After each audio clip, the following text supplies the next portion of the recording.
So hello everyone, कैसे हो आप सब। तो स्वागत है आपका फिर से एक नई वीडियो में। तो सबसे पहले हम बात कर लेते हैं एलविश यादव के बारे में। तो दोस्तों मनोज दे ने एलविश यादव को एक्सपोज कर दिया। जी हाँ दोस्तों, रिसेंटली मनोज दे ने अपने यूट्यूब चैनल पर एक वीडियो अपलोड किया जिसमें कि उन्होंने सौरव जोशी व्लॉग्स के कार कलेक्शन को लेकर बात की और बताया कि सौरव जोशी के पास जितने भी कार है उनकी कीमत लगभग 5 करोड़ के पास है। और ये भी बताया कि सौरव जोशी ही एक ऐसे यूट्यूबर है जो फर्स्ट हैंड गाड़ी खरीदते हैं, बल्कि UK07 राइडर और एलविश यादव के जैसे वो कार्स को सेकेंड हैंड और रेंट पर नहीं खरीदते। और कुछ यही कह दिया है मनोज दे ने अपने वीडियो में। उनके वीडियो का एक छोटा सा क्लिप मैं आप लोगों को दिखाता हूँ, आप देखिए। कितना का है, कितना प्राइस है, कौन सा कार कौन सा है, मॉडल क्या है, सब कुछ। और दोस्तों मैं बता दूं पूरे YouTube पे अगर कोई इंडिविजुअल क्रिएटर है जो सिर्फ YouTube से पैसा कमा करके अगर कोई कार खरीदता है इतना महंगा, तो वो सिर्फ सौरव जोशी ही है। क्योंकि बाकी जितने भी बड़े क्रिएटर का नाम आप लोग यहाँ पर लेंगे, चाहे एल्विस हो, यूके हो, कोई भी हो, मैक्सिमम देखिएगा सेकंड हैंड कार खरीदता है या फिर भाड़े का कार रहता है। लेकिन एक यही यूट्यूबर है जो नया कार खरीदता है शोरूम से। और जितने भी कार अभी तक खरीदे हैं सबको स्टॉक में रखा हुआ है, किसी को अभी तक सेल तक नहीं किया। सिर्फ एक ही कार इन्होंने हटाया है अपने इसमें, इनोवा को पहले हटाया था, दूसरा पोर्स। बाकी जितने भी अभी कार्स है इनके पास ऑलरेडी अभी है और सारा शोरूम से डिलीवरी लिया हुआ है। और दोस्तों इसी के बाद से जो है मनोज दे की इस वीडियो के कमेंट सेक्शन में एलविश यादव की फैंस की तरफ से उन्हें काफी ज्यादा हेट मिल रहा है। और जैसा कि आप सभी देख ही सकते हो, वैसे इस चीज को लेकर आपका क्या कुछ कहना है मुझे कमेंट सेक्शन में जरूर बताना। तो दोस्तों बात चल रही है सौरव जोशी के ही बारे में। तो दोस्तों एक बंदा है जिसका नाम है कॉन्शियस, जिसने की अपने यूट्यूब चैनल पर सौरव जोशी को एक्सपोज करते हुए लगभग 4 से 5 वीडियो अपलोड कर दिए हैं, जिसमें कि उन्होंने सौरव जोशी को एक्सपोज करते हुए काफी सारी बातचीत की है और सौरव जोशी की रियलिटी बताते हुए उन्होंने सौरव जोशी को अपने वीडियो में एक्सपोज कर दिया था। कॉन्शियस अपनी वीडियो में बताते हैं कि सौरव जोशी वेजिटेरियन बिल्कुल भी नहीं है। उनके व्लॉग्स में काफी बार यह देखा गया है कि सौरव जोशी चिकन नूडल्स भी खाते हैं। जी हाँ दोस्तों, और कॉन्शियस ने अपनी वीडियो में ये भी बात बताई कि सौरव जोशी जो है वो पुराने व्लॉग्स भी अपलोड करते हैं। और जैसा कि आप सभी देख ही सकते हो कि कॉन्शियस ने सौरव जोशी को एक्सपोज करते हुए जितने भी वीडियोस अपलोड किए हैं उन सभी पर मिलियंस में मिलियंस व्यूज है। लेकिन दोस्तों अभी होता क्या है कि सौरव जोशी जो है वो कॉन्शियस पर लीगल एक्शन लेते हैं। जी हाँ दोस्तों, रिसेंटली कॉन्शियस ने अपने यूट्यूब चैनल पर एक वीडियो अपलोड की जिसमें कि उन्होंने बताया कि सौरव जोशी ने मुझे जो है लीगल नोटिस भेजी है और जेल भिजवाने की भी धमकी दी है। कॉन्शियस के रिसेंट वीडियो का एक छोटा सा पार्ट मैं आप लोगों को दिखाता हूँ जिससे कि आप सभी लोगों को समझ में आए। रात को 9:30 बजे मेरे पास सौरव जोशी के 3 मैसेज लगातार आते हैं जिसमें लिखा हुआ था, सुन भाई तेरे को क्या दिक्कत है मुझसे, मेरे पीछे क्यों पड़ा है और कब पीछा छोड़ेगा। और जब मैंने इनसे पूछा कि जो मैंने बताया उसमें गलती क्या था, तो कहते हैं सब कुछ ही गलत था। फिर मैंने इनसे एक एक चीज करके सारे पॉइंट क्लियर करे और कमाल की बात ये थी कि इस बंदे ने मुंह पे मेरे झूठ बोल दिया।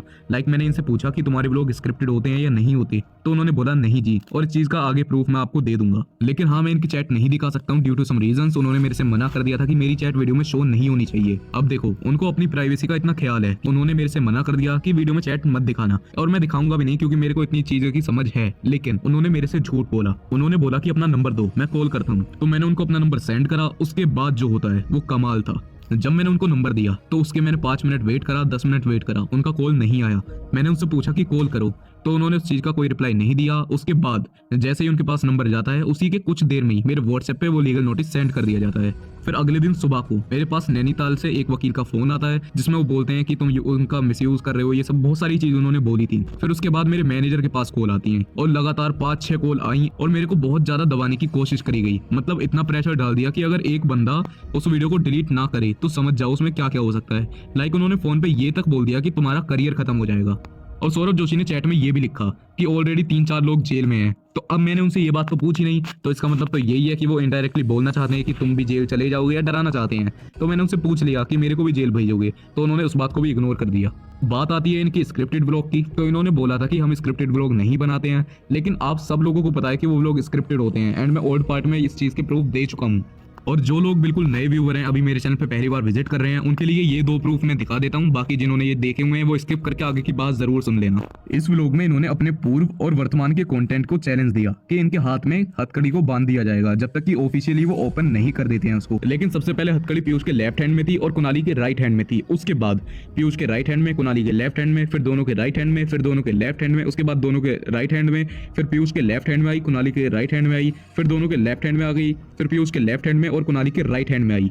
यानी कि कम से कम 7 बार इन्होंने हथकड़ी को चेंज करा और 2 बार इन्होंने ब्लॉग में बताया था कि हम हथकड़ी को खोल रहे हैं, क्योंकि एक बार तो उनको पढ़ाई करनी थी और एक और बार कुछ रीजन था, वो आप ब्लॉग में देख लेना जाके। वैसे दोस्तों सौरव जोशी के बारे में आप क्या कुछ कहना चाहोगे मुझे कमेंट सेक्शन में जरूर बताना। तो बढ़ते हैं अगली अपडेट की तरफ और बात कर लेते हैं ध्रुव राठी के बारे में। तो दोस्तों ध्रुव राठी ने अभिनव अरोरा को ट्रोल कर दिया। जी हाँ दोस्तों, अभिनव अरोरा जिसे तो आप जानते ही होंगे, जो कि बहुत ही कम उम्र में एक बाबा बनकर बैठे हैं। ध्रुव राठी इन्हीं के बारे में क्या कुछ कहते हैं, उनका वीडियो आप देखिए। आज से 2 साल पहले इस वीडियो में मैंने कहा था कहीं ऐसा ना हो आने वाले टाइम में 15-16 साल के बच्चे भी बाबा बन के बैठे हों। कहीं ऐसा ना हो कि आने वाले सालों में हमें देखने को मिले कि 15-16 साल के लड़के भी स्कूल से ड्रॉप आउट करके बाबा बनने की सोच रहे हो।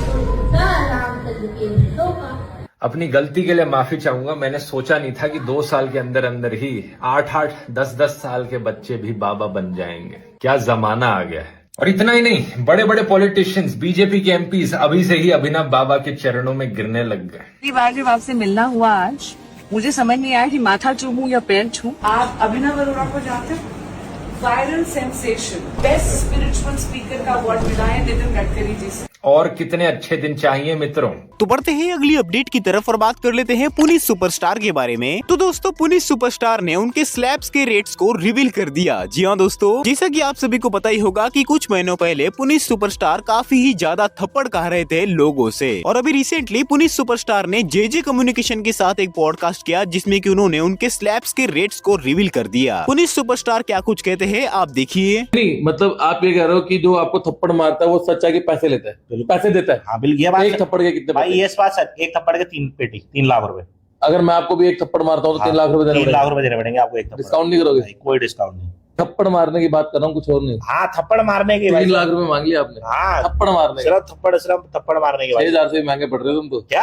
ऐसे दोस्तों पुनीत सुपरस्टार के बारे में आपका क्या कुछ कहना है मुझे कमेंट सेक्शन में जरूर बताना। और अगर वीडियो को यहाँ तक देख रहे हो तो इस वीडियो को एक लाइक जरूर से कर देना, और अगर चैनल पर पहली बार आए तो चैनल को सब्सक्राइब करके साथ ही बाजू वाले बेल आइकन को ऑल पे सेट कर देना। तो मिलते हैं जल्दी अगले वीडियो में।